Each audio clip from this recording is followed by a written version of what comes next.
eh. Sige, magkano ba isa? Mura lang to. I-post ko i-share mo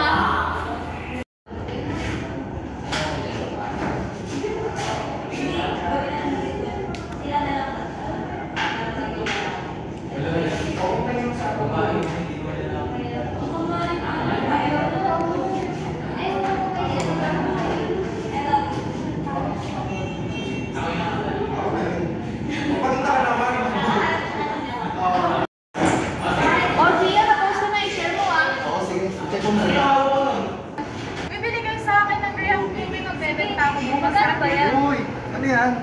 Graham cookie gusto mo? Masarap pa. Magkano ba yan? 30 lang. Sarap yan, tol.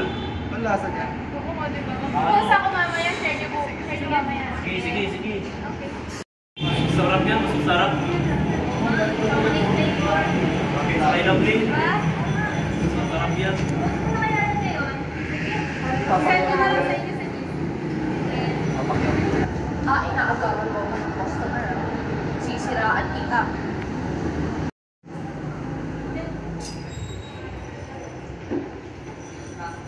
Uy, buhay na si Hero.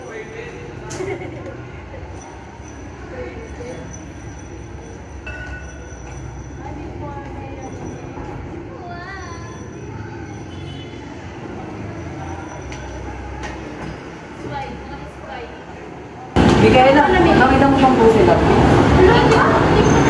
Sinisiraan din yung sinasabi ng pagkakita mo. Ba't ako sinisiraan? Hindi ko gusto inaano mo. Uy, ba't ko naman ako sinisiraan sa Facebook? Di ba alam na cyber defamation yung ginagawa mo? Pwede kitang kasuhanay. Sorry, akala ko kasi inaagawan mo ako ng customer eh. I-delete ko na lang yung post ko. Pasensya na talaga. Cyber defamation is the act of publishing false and damaging statements about a person or organization on the internet, harming their reputation. It can occur through social media, websites, blogs, emails, or online forums. You got me